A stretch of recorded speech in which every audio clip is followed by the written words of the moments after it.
Whoa, is starting a YouTube video with a black screen a really bad idea?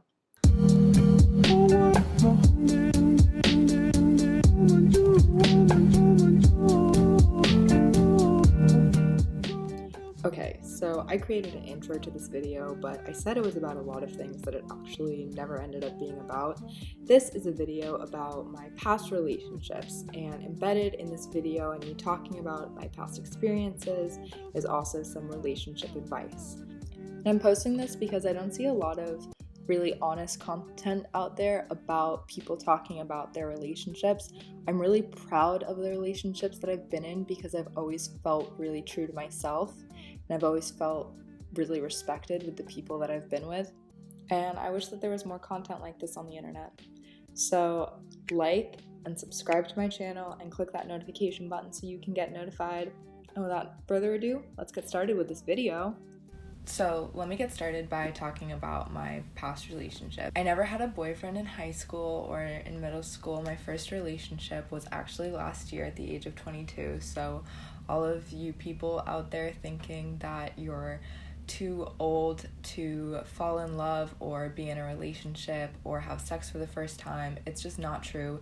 There is absolutely no age where you're supposed to have had a relationship already. There's no age where you're supposed to have sex already. These things happen when they happen, when you're ready for them to happen. And honestly, I'm really glad that I didn't have a relationship until I was 22 because I felt more mature and more confident in myself, and I wasn't seeking a relationship for validation. Therefore, the relationship just felt more grown up. Even though I hadn't been in a relationship before that, I had experiences with guys. I had sort of relationships, but nothing was serious. When I got to college, I was just like, whoa, there's so many guys. They're all interested in me. This is amazing. I never really had that feeling in high school.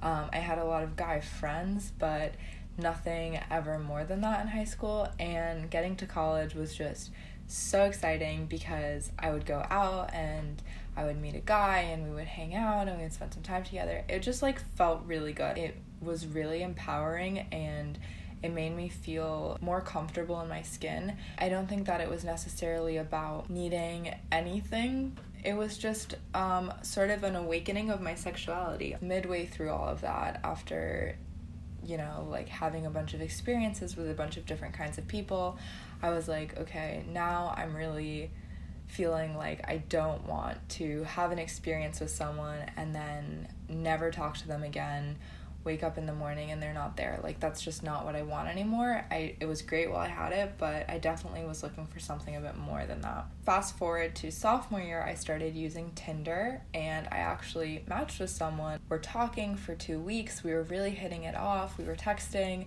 It was great. We had so much to talk about, the longest text ever. And then we met up and we ended up sort of seeing each other for a month, and it was really sweet and really nice. But he was just completely emotionally unavailable. He was still getting over his ex, and that for me just wasn't the position that I wanted to be in. But I learned a lot from that. So one piece of relationship advice that my friend gave me was, in a relationship, it's not about bringing 50% and they're bringing 50% and together you make 100% whole of relationship. No, it's about me being 100% who I am, bringing 100% of myself, and him bringing 100% of himself. A relationship doesn't work if it's 90-10 or even 50-50. It's 100% each person bringing all of who they are into that relationship and seeing what other thing gets created when those two people bring their whole selves together. Moving on, my next experience was living in a different country for summer. I had an internship there. We had this beautiful summer together where he would come visit me on the weekends when we both weren't working, and we just had a really great time. I remember just being like, oh my gosh, I must love this person. And I ended up telling him that, and he was like, that's really nice, but I cannot tell you the same thing, which was honestly totally fine. What it felt like to be in love with him was I felt like there was love. as like this energy in the universe that was flowing through me and like flowing to him so that he could take it and have it flow onwards. There wasn't any feelings of possession or needing him. It was just really like, wow, we're super vibing right now, and love energy is definitely flowing from me right now. He was not really nice at the end of it, but we're actually friends now, and he knows that he was like really poorly handled the whole ending of it, and he just like couldn't handle his emotions. So thank you. Moving on.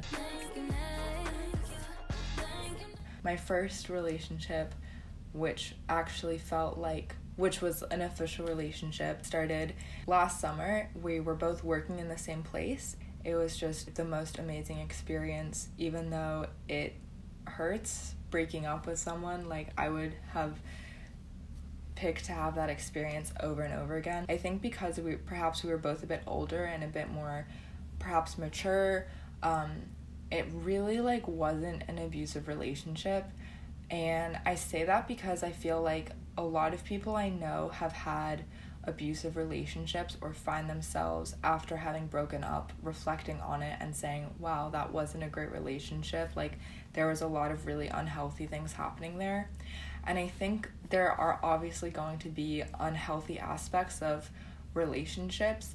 What helped me was just being able to have honest communication, to be able to talk to him about what I was feeling and what I was going through, and him being able to do the same for me. And that really informed the way we related to each other, and it helped us get into a really serious relationship really quickly. After 2-ish months of living together and seeing each other every single day, being in a very close-knit community and just hanging out all the time, we went long distance for basically the rest of the relationship.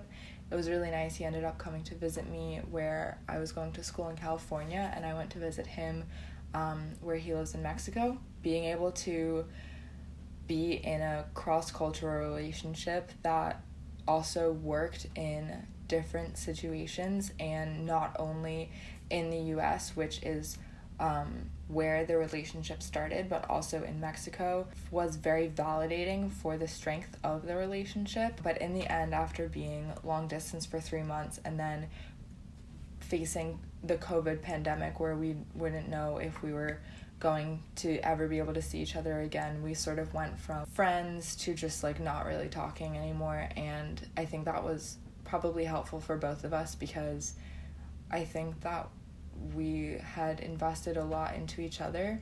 Okay, let me just talk from my own perspective. I felt like it was really hard for me to go from talking all the time and being really invested in this person to never talking to him again. But I feel like I have to sort of respect a boundary that he put, which was that he like isn't in a place right now where he can be loving and friendly. That's on me to like learn how to respect that.